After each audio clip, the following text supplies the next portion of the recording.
भाइयों एवं छात्रों, देखिए ये है लो टनल टेक्नोलॉजी। मैं हूँ CIAH बीकानेर में, और लो टनल टेक्नोलॉजी से कैसे खेती होती है आप देख सकते हैं। ये कम्प्लीटली छोटे छोटे पॉलीथीन के बने हुए एक टनल्स हैं जिसमें कद्दू वर्गीय सब्जियों की खेती की जाती है, जिसके बहुत सारे फ़ायदे हैं। आप देख सकते हैं, पहला शुरुआत यहाँ से करते हैं। ये रहा, देखिए ये टनल से ये क्रॉप कितना साफ सुथरा है। ये दिसंबर के महीने में इसकी बुआई हुई है और इस तरह से कवर कर दिया गया है। किसान भाइयों को शुरुआती दौर पर जो समस्याएं आती हैं वो है लाल कीड़े की, और अत्यधिक तापमान और कम तापमान के बीच का जो अंतर है वो बहुत ज़्यादा हो जाता है। तो लाल कीड़े से पूर्णतः सुरक्षा ये प्रदान करता है। तो अब इसकी विशेष और विस्तृत पूरी जानकारी के लिए हम मिलेंगे डॉक्टर BR चौधरी सर से। ये है प्रधान वैज्ञानिक CIAH बीकानेर से। नमस्कार किसान भाइयों, प्रिय विद्यार्थियों, मैं डॉक्टर बालूराम चौधरी, प्रधान वैज्ञानिक केंद्रीय शुष्क बागवानी संस्थान बीकानेर में कार्यरत हूँ। और आप यहाँ पर जो ये संस्थान है, ये शुष्क क्षेत्रों में विशेषकर जो बागवानी की फसलें हैं उनके बारे में विभिन्न प्रकार के अनुसंधान करता है, जिसमें नई नई जो किस्में हैं उनका विकास करना, नई नई जो प्रौद्योगिकियां हैं, जो कम लागत वाली प्रौद्योगिकियां हैं जिनको किसान आसानी से अपना कर अधिक फायदा ले सकता है, उन तमाम विषयों पर अनुसंधान कर रहा है। इस संस्थान ने 32 विभिन्न प्रकार की फसलों से अब तक 60 से अधिक उन्नत किस्मों का विकास किया है, जो किसानों के बीच में काफ़ी लोकप्रिय हैं। और जैसे हम बात करें काचरी की AHK 119 किस्म, काकड़िया की AHS 82 किस्म,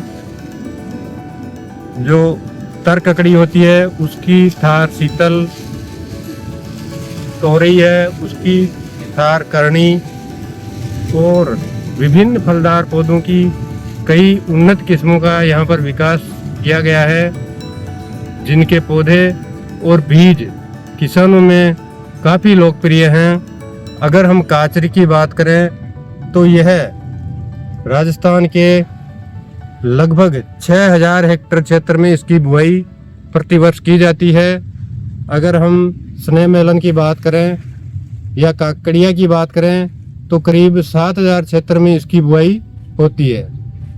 जिन किस्मों का विकास यहाँ से किया गया है, उन किस्मों की एक खासियत है कि वो सूखा प्रतिरोधी होती हैं, उनमें कीड़े और बीमारियों का प्रकोप कम होता है।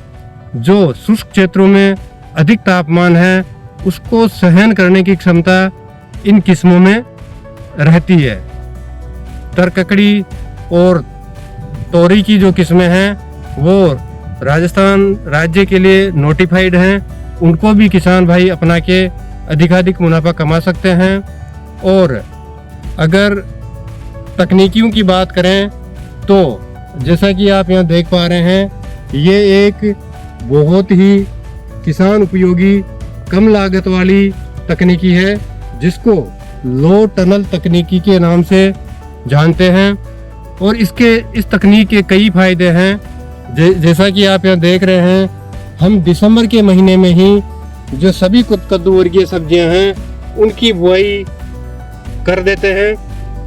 और बुआई करते समय हमेशा ध्यान रखें, विशेषकर सब्जियों की, उसको ड्रिप के ऊपर ही लेवें, उसको उसमें मल्च का उपयोग करें ताकि पानी की कम आवश्यकता हो और कीड़े और बीमारियों का प्रकोप कम हो। तो ये दिसंबर के महीने में ये बुआई की गई है। इस समय ये पौधे 1.5 महीने के आसपास के हो गए हैं। इनमें आप देख रहे हैं कि किसी भी तरह का कोई कीड़ा नहीं है, न ही इसमें लाल कीड़ा है और न ही इसमें एफिड आया है। अब तक इस फसल में किसी भी प्रकार का स्प्रे नहीं किया गया। बुआई के बाद में इन पौधों के ऊपर 4 से 6 मिलीमीटर आकार के अर्धचंद्राकार तारों से तार लगा देते हैं। इन एक तार से दूसरे तार की दूरी 4 से 5 मीटर रखते हैं। उसके बाद में बुआई करने के बाद में ये जो पॉलीथीन है ये 20 माइक्रोन की भी आती है, ये 30 माइक्रोन में भी आती है और ये 50 माइक्रोन में भी आती है। इससे इन पौधों को ढक के दोनों तरफ है ना मिट्टी से दबा देते हैं।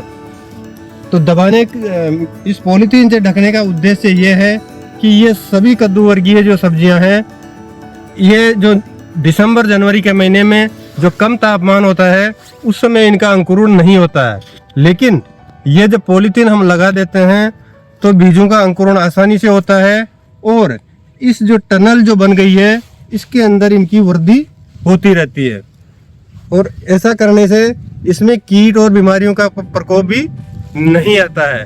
तो 1.5 महीने तक आपकी फसल को किसी तरह की कोई कीट नहीं आएगा। पानी की बचत होगी क्योंकि हमने ड्रिप लगा रखी है। अगर वैसे हम सामान्य दशा में इनकी खेती करते हैं तब 15 फरवरी के बाद ही इन बीजों को लगा सकते हैं। जब 15 फरवरी को लगाते हैं तो उनसे उपज हमको मिलती है मई में, और मई में विशेषकर शुष्क क्षेत्रों में तापमान बहुत ज़्यादा बढ़ जाता है, 45 डिग्री सेल्सियस से ऊपर हो जाता है। उस दशा में इन सभी फसलों की पैदावार बहुत कम होती है, गुणवत्ता भी बहुत कम होती है। अतः इस तकनीक से हम अगर पौधे लगाएंगे या ये खेती करेंगे तो सामान्य दशा में बोई गई फसल से इस फसल का उत्पादन 1.5 महीने पहले ही प्राप्त होने लग जाएगा, जिससे अगेती फसल होने के कारण किसानों को बाजार में मुनाफा ज़्यादा मिलेगा, उसकी गुणवत्ता ज़्यादा मिलेगी। देखिए किसान भाइयों, यहाँ पर तरबूज लगा है, ये लो टनल में लगाया गया है। दिसंबर के महीने में इसकी हमने बुआई की है। इसकी है ना जो बहुत अच्छी वृद्धि हो रही है। ये है आप जो देख पा रहे हैं, ये है टप्पन कद्दू है जो इसके अंदर पॉलीथीन में लगाया गया है। ये एक इसमें बेल नहीं चलती है और यह है 50 से 55 दिन में ही इससे आप है ना जो फल प्राप्त कर सकते हैं। ये एक बहुत ही अगेती कद्दू वर्गीय सब्जी है। इसके फल गोल भी होते हैं, इसके फल लंबे भी होते हैं, इसके फल विभिन्न रंग के होते हैं, जैसे हरे भी होते हैं, पीले भी होते हैं, जिनमें कैरोटीन की मात्रा अधिक होती है। और ये जो आप देख पा रहे हैं कि ये मल्च पर लगाया गया है, उठी हुई बेड पर लगाया गया है। इसके नीचे ड्रिप की लाइन बिछी है। इसमें खरपतवारों की कोई समस्या नहीं है, पानी की बचत होती है, फर्टिगेशन भी ड्रिप सिस्टम से इसमें आसानी से कर सकते हैं। तो लेबर का जो कॉस्ट है ये बहुत कम होता है। और ये जो दूसरी फसल आप देख रहे हैं ये है तरककड़ी है, खास शीतल नाम की वैरायटी है। ये भी मल्च के सहारे लगाई गई है। और मल्च का फ़ायदा ये है कि हम बिना मल्च अगर लगाते हैं तो उस फसल की वृद्धि कम होती है, लेकिन यहाँ इसकी वृद्धि बहुत बढ़िया है। और ये फसल 15 दिन बाद में तुड़ाई करने योग्य इसके फल हो जाएंगे। अभी इसमें फूल 1-2 दिन में आने वाले हैं। ये भी तरककड़ी है और उसी प्रकार से लगाई गई है। और बात रही इसको हम कब हटाएं, इसको ये जो पॉलीथीन है इसको हटाने का सही समय है 15 फरवरी के आसपास इसको हटा दें। जब तापमान कम से कम 15 डिग्री सेल्सियस हो जाता है उस समय इसको हटा देना चाहिए। हटाते समय सावधानी इसमें यह रखनी चाहिए कि एकदम इसको जो पूरे पौधों से नहीं हटाएं, अन्यथा पौधे मर जाएंगे। इसलिए सबसे पहले इसके मुंह खोलें, उसके बाद में साइड में से 2-3 जगह से हटाएं। 4-5 दिन ऐसा जब ऐसे खुले रहेंगे पौधे तो फिर वो पौधे जो क्लाइमेट के अनुकूल ढल जाएंगे और वो पौधे मरेंगे नहीं, जिसको हम हार्डनिंग करना कहते हैं। तो यह जानकारी बहुत ज़रूरी है, अन्यथा जो पौधे किसान भाइयों के मर सकते हैं। ये अगर आप फसल देखेंगे तो ये तोरई की फसल है, थार करनी वैरायटी ये है। और ये वैरायटी किसानों में काफ़ी लोकप्रिय है। इसकी भी किसान भाई अपने स्तर पर खेती आसानी से कर सकते हैं। उपज की हम अगर बात करें तो इस तकनीक से तरबूज की 400 से 500 क्विंटल उपज प्रति हेक्टर प्राप्त कर सकते हैं। लौकी की करीब 500 से 600 क्विंटल उपज प्रति हेक्टर प्राप्त होती है। अगर तोरई की बात करें तो 300 से 350 क्विंटल उपज आसानी से प्राप्त हो जाती है। ये आप जो फसल देख रहे हैं ये खरबूजा है, और खरबूजा भी इस तकनीक से आसानी से लगा सकते हैं। हमेशा ड्रिप और मल्च का प्रयोग अवश्य करें, उसी से है ना जो उन्नत खेती हो पाएगी, उसी से आमदनी किसान की बढ़ेगी।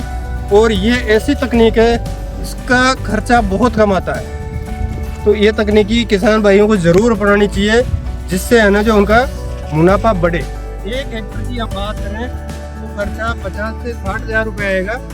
और इस पॉलीथीन को अगर हम संभाल के रखें तो इसको 3 साल तक काम में ले सकते हैं। मल्च को हम 2 साल तक काम में ले सकते हैं। ड्रिप एक बार हम लगा लिए, इसका जो 10-15 साल तक काम करेगी। तार बहुत ही सस्ते आते हैं, और एक बार तार खरीदने के बाद में एक तार करीब 20 रुपये का आता है। इसकी जो लंबाई होती है वो 2 मीटर रखते हैं, और वो तार करीब 20 साल तक आपका काम करेगा। तो इस प्रकार से इसकी लागत बहुत कम आती है। और रनिंग मीटर की हम बात करें तो करीब 15 रुपये पर रनिंग मीटर इसकी लागत आती है, जो बहुत ही कम है। लेकिन जब हम बड़े ग्रीन हाउस की बात करते हैं उसकी लागत बहुत ज़्यादा है, इसीलिए हर किसान उसको तकनीक को नहीं अपना सकता। इस तकनीक को एक छोटा किसान, कोई भी किसान इसको आसानी से अपना सकता है, और बड़े क्षेत्र में इसको अपना सकते हैं। अगर रेगिस्तान की बात करें तो एक किसान कम से कम 40-40 बीघा में, यानी 10 हेक्टर में, 15 हेक्टर में, 20 हेक्टर में बड़े पैमाने पर इसकी खेती कर रहे हैं, और काफ़ी अच्छा मुनाफा इसे कमा रहे हैं। धन्यवाद।